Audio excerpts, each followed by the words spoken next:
Apa yang harus kulakukan sekarang? Mengapa semua ini terjadi? Aku sudah berhati-hati mengendarai motor dengan laju normal. Tidak balap. Aku tidak balap. Aku menatap kendaraan yang berlalu lalang. Tapi mengapa aku tak melihatnya di sana?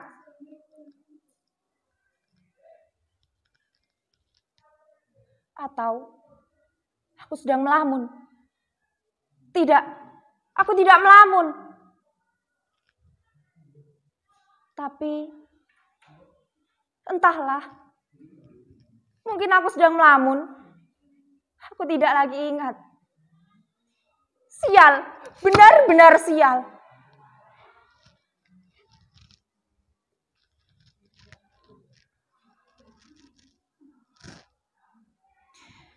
Bagaimana kalau Tuan dan Nyonyanya mulai mencarinya?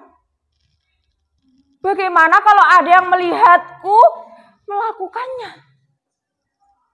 Tuan dan Nyonyanya akan menyebarkan fotoku dan mengunggah semuanya di media sosial. Lengkap dengan fotoku, nama sekolahku, bahkan alamatku. Netizen akan turut menghujatku. Mengunggah fotoku, foto sekolahku, foto ibu, bapak, kawan-kawanku, semuanya. Habislah aku, habis. Bagaimana ini? Apa yang harus aku lakukan?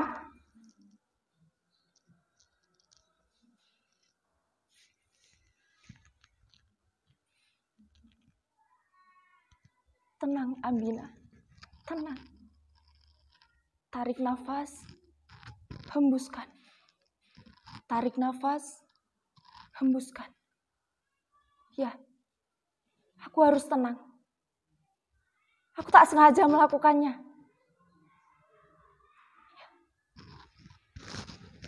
Kalian harus percaya pada aku. Aku tak melakukannya dengan sengaja. Kalian percaya aku kan? Aku bukan orang jahat. Aku orang baik. Tanyakan saja pada kawan-kawanku, pada ibu dan bapakku. Tapi mengapa semua ini terjadi padaku? Mengapa? Atau kalian juga pernah mengalami hal ini? Jika iya, apa yang kalian lakukan ketika itu? Kalian tidak akan pernah bisa menjawabku. Kalian hanya sedang terus menontonku. Kalian hanya sedang melakukan tugas kalian.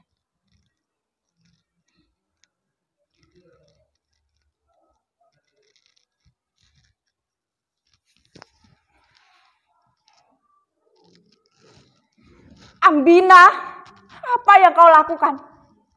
Kau bisa mati jika kau membekap wajahmu seperti itu. Tidakkah cukup untukmu satu kematian hari ini? Ataukah juga ingin mati seperti...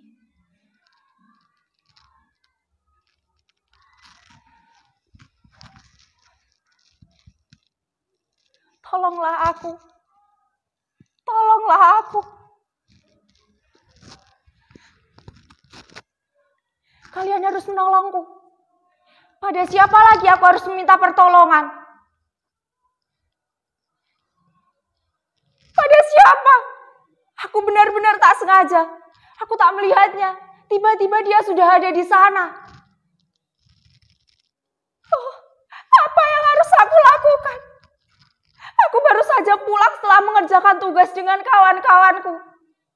Aku hanya sedang mengobrol, mengerjakan tugas, makan, lalu pulang.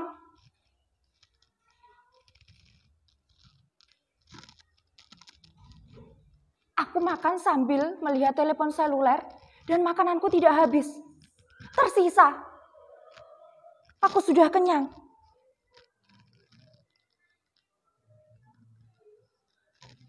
Apa ini hukuman untukku karena sering menyanyiakan makanan? Jangan-jangan dia adalah jelmaan Meong Palo Karalae, pengawal setia Sang Hyang Dewi, Dewi Padi, pada serial Surai Lagalegio. Aku pernah baca kisahnya. Kisah masa lampau yang mengajarkan untuk menghargai makanan dan minuman. Apa ini hukuman untukku karena aku sering menyia-nyiakan makanan? Ya, ini pasti hukuman untukku. Ini adalah hukuman atas perbuatanku yang sering menyia-nyiakan makanan dan minuman. Ada banyak orang yang membutuhkan di luar sana, tapi aku justru membuang-buang makanan.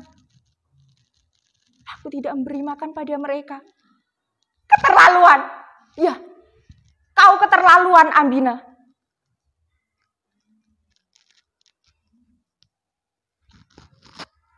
Apakah kau jelmaan meong palo karalae? Apakah kau jelmaan meong palo karalae? Jawab! Jawab! Jangan terus diam saja.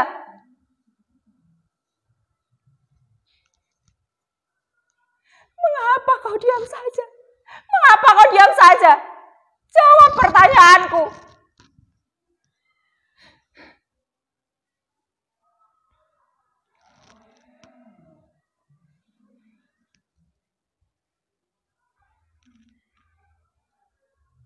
Ya, benar dugaanku.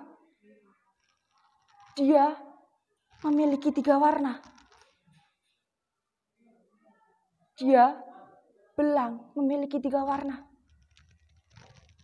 Dia meong palo.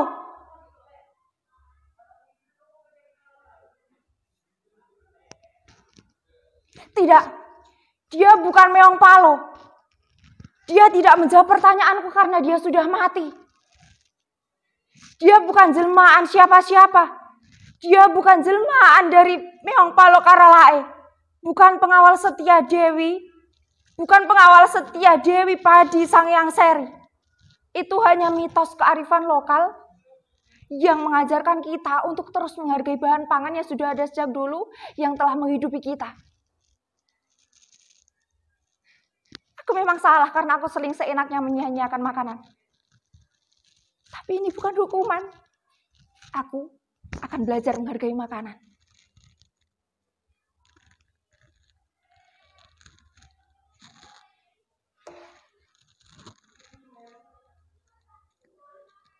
Nah, ini yang kubutuhkan.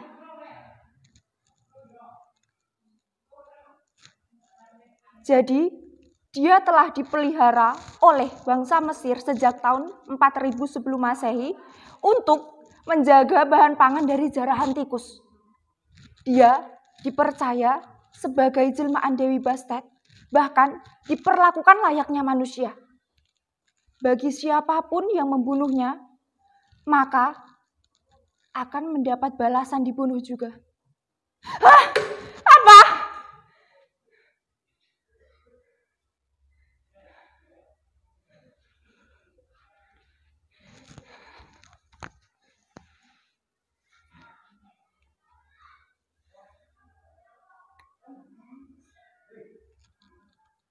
Belum selesai penjelasannya.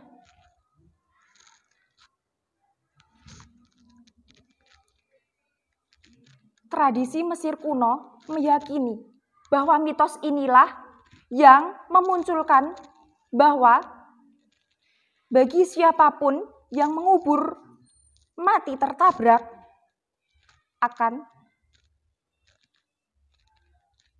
terbebas dari nasib sialnya. Ya, aku akan menguburnya. Aku akan menguburnya. Tapi bagaimana jika Tuan dan Nyonyanya tidak terima dan justru menuntutku dan menyeretku ke polisi? Bagaimana jika Tuan dan Nyonyanya mengetahui bahwa akulah penyebab di balik semua ini? Ya Tuhan, ini mengerikan. Aku tak bisa lagi memikirkan semuanya. Ini membuatku tertekan. Ya Tuhan, apa yang sedang terjadi? Aku mohon, hiduplah kembali. Aku mohon, maafkanlah aku. Maafkanlah aku. Aku tidak boleh menunggu sampai ibu dan bapak pulang. Aku tidak ingin mereka tahu. Aku tidak ingin menyusahkan mereka. Tak boleh. Aku harus menyelesaikan semuanya ini sendirian. Tidak, penonton tak bisa membantuku. Mereka sibuk menyaksikan kita. Mereka reka monolog ini. Kita yang harus saling bantu. Ayolah.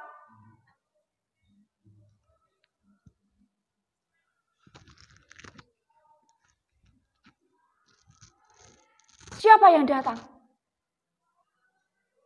Jangan-jangan Tuan dan Nyonyanya tahu bahwa akulah penyebab dari kematiannya. Tuan dan Nyonyanya datang untuk menuntutku atau bahkan membunuhku. Atau yang datang justru orang-orang suruhan Tuan dan Nyonyanya yang bertugas membunuhku. Astaga, ini mengerikan.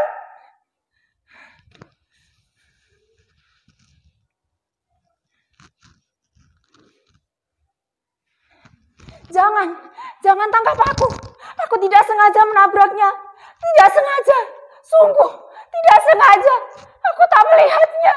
Dia melintas begitu saja di jalan. Aku tidak melihatnya. Percayalah pada aku. Aku mohon jangan bunuh aku. Aku mohon jangan bunuh aku.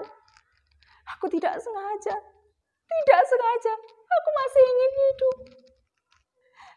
Demi Tuhan, aku tidak sengaja melakukan semua ini. Apa yang harus aku lakukan agar kau mau memaafkanku? Katakan saja, aku akan melakukannya.